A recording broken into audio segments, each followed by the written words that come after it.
For my cultural activity, I visited the Uni Market to explore Latin foods and experience Spanish outside the classroom.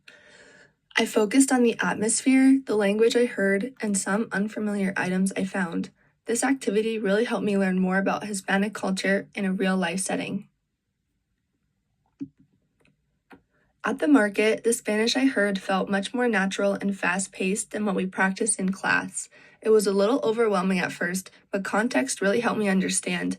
Recognizing familiar foods and reading signs made it easier to follow conversations.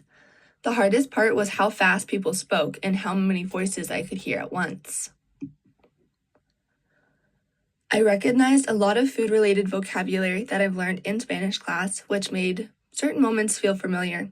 Seeing food while hearing the words also helped me connect meanings more easily, but even with those clues, I could only pick up on a few words at a time because everything moved so quickly, and this really showed me the difference between classroom Spanish and everyday Spanish. I noticed many brands and products that I haven't seen before, but they still felt somewhat familiar. The Spanish I heard was very practical and conversational, not formal.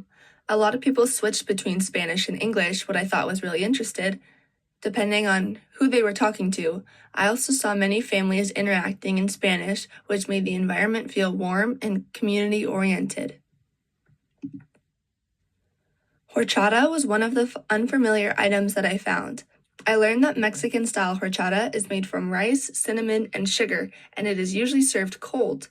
It has become a comforting and nostalgic drink in many Hispanic communities. Even though it started in Spain, it has become an important part of Latin American food culture. I also learned about corn tortillas. They're made by soaking and grinding corn, then pressing and cooking the dough flat. Corn tortillas date back thousands of years and are tied to indigenous traditions. They're essential in many dishes and represent culture, history, and community.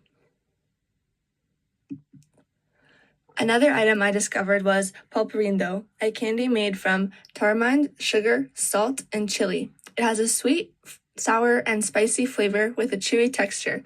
There's lots of different flavors, and it is a nostalgic snack for many people in Mexico. It reflects the unique flavor combinations that are popular in Mexican candy. I bought the mango one, and it is very good.